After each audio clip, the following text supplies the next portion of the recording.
it's Taki here. Welcome back to my weekly blog. Today I'd like to talk about supporting in-app purchases for iOS, and I've done implementing it 90%. So I've done testing it on the sandbox. I've done testing it on the sandbox environment. So yeah, it's almost ready to submit to the App Store. So I've been testing it on my iPod Touch, which is discontinued. So it works fine on the sandbox environment. And I deployed it. I've finished implementing the server side, and so now it can handle the notifications from the App Store. And I've deployed it to the Inkdrop API server yesterday. So it's ready to submit. And I have to update the FAQ about in-app purchases. And so today I'd like to talk about how I implemented handling the server notifications. So it's a server side. I've used you have to use the App Store Server API to communicate, to fetch the transaction information or subscription status and so on. And to use the API, I've used a library called App Store Server API, which is a Node.js library here. It's developed by Agis Boy. So as you can see, it's a very versatile.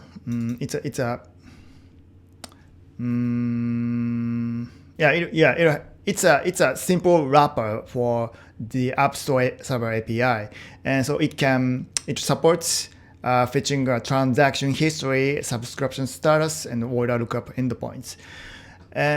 So that's what I want to do. Also, it can notification test and history endpoints. Also, it supports TypeScript, so you can get auto completions. Yeah, that's great. So, and most importantly, it supports JWS, which is a JSON Web Signature. Because the payloads of the App Store Server API is encrypted with the JWS. Here is the example. So it's a notification of the subscribed event, and subtype is initial buy. So it means that a new user subscribed to the plan for the first time.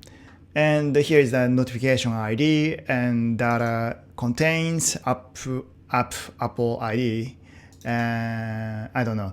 And bundle ID and the bundle version environment. And here is the encrypted data, which is transaction information and renewal information. And as you can see, it's encrypted. So you have to decode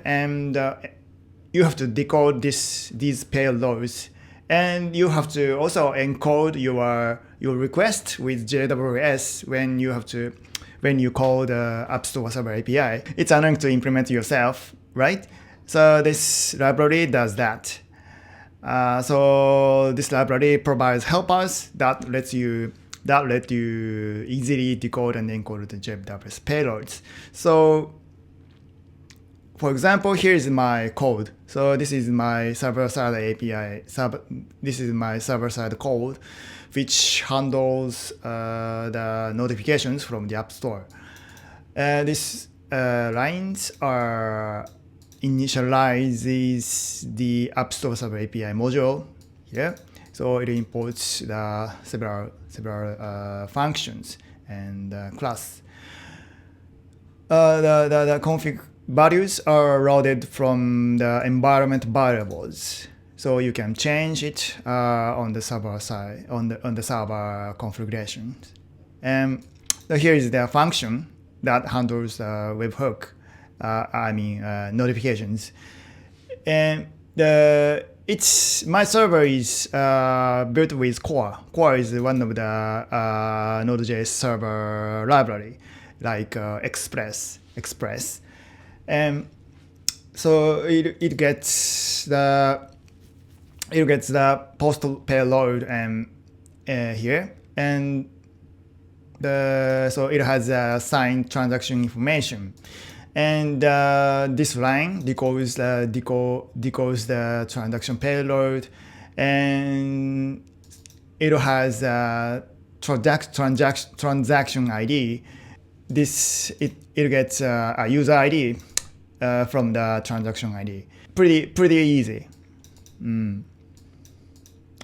And these lines are process each type of notification, like subscribed, expired, did fail to renew, and so you have to deactivate your account. You have to deactivate the account if the renewing the user's subscription. Like so. But it's very simple. And so if you are a Node.js developer, I recommend it if you want to call the App Store Server API. So the next topic is about designing the subscription UI. So I've implemented UI for subscription, and Apple provides a well-documented guide for auto-renewable subscriptions. And so they provide a lot of example UIs, and that's very helpful. So for example, it is a journal app, and that provides all access plan, which is auto-renewable subscription, which costs $4.99 per month and about $30 per year. So this is very helpful documentation, and I've read through it. But I've also researched the other apps to learn the real-world examples, such as Raindrop. Raindrop is a bookmarking app, and it has a very similar business model as Inkdrop. It is a multi-platform and has a simple subscription model, like monthly and yearly. And it has a free and pro plan. And you can subscribe. You can subscribe to Raindrop on the web and iOS. And their iOS app provides UI to subscribe the pro plan here. It's very straightforward. So what you can see, you can know what you get if you subscribe to the pro plan, like full text search, permanent library, nested collections, and so on. And by tapping subscribe now, you'll get plan billing cycle. And by tapping it, the payment will begin. Yeah.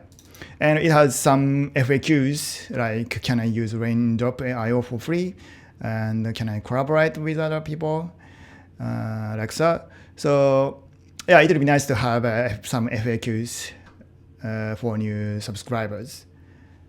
So that's a good example. And another example is Python. It's a FM told me there is an app that doesn't have a free plan. So Inkdrop doesn't have a free plan. So I didn't know if it's okay to provide the in-app purchase without a free plan. But Python is a good example that doesn't have a free plan. So it's a very helpful to check it out. So Python is not a multi-platform app. It supports only iOS, and as you can see, it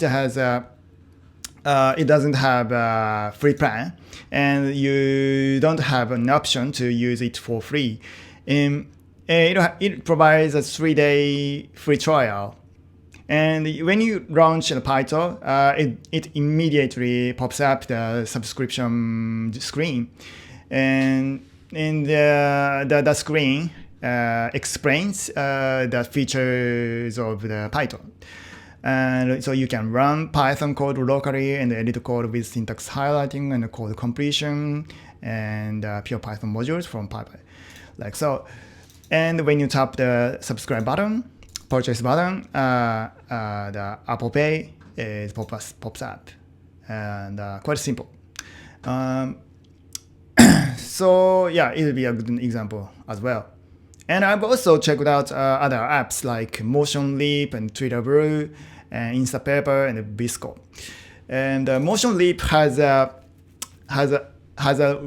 more rich UI. So you can, as you can see, it has a masthead picture and a brief explanation. And there are 3 options and one-time purchase, and you can use it for free for 3 days. That's good. That's good. Cool. That's cool. Yeah, that's cool. It has a restore button, so you can restore your purchase when you switch to a new iPhone.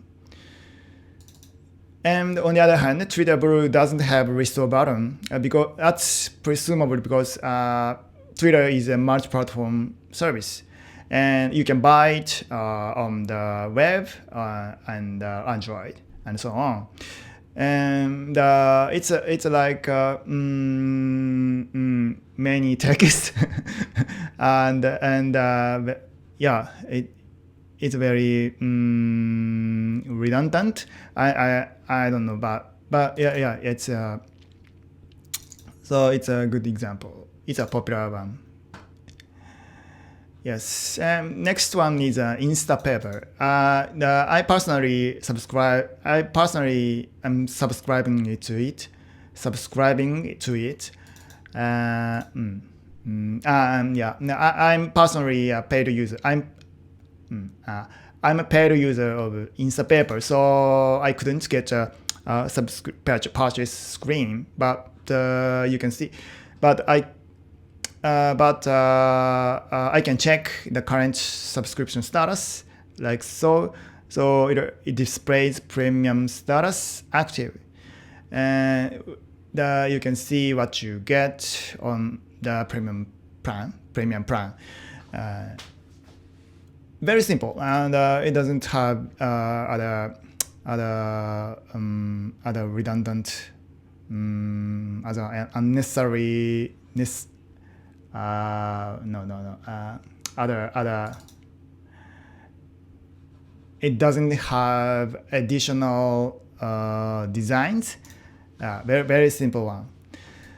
And on the other hand, Bisco doesn't provide any information other than the current membership, and so I could only check if I'm active member. So I can't tap this, and it doesn't show you anything. Yeah, I don't know why they don't provide any screen. So yeah, so there are many types of subscription screen designs, and I don't want to spend too much time for designing subscription screen because it's not a main focus. And I decided to go with a simple one, like so. So it has a brief description and to billing cycles, and a link to the FAQ page. And you can check the current subscription state on the setting screen. And you can tap it and check the current status. So I think that's enough to get through the App Store review. I think. I hope so.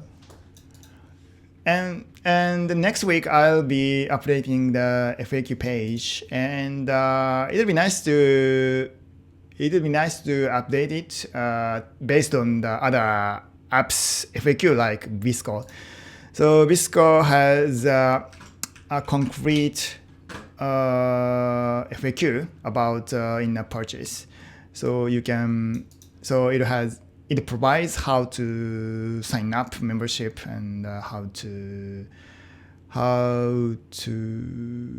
unscribe no cancel how to cancel the membership. And also there is a help page on the Apple here. So you can manage subscriptions on the setting app here and iTunes, at the App Store app. Yeah, so it'll be nice to link to it. So yeah, I'll be submitting the new build to the App Store as soon as possible, and I'll be updating the documentation as well. So maybe next week I could. So maybe next week I can report the good news.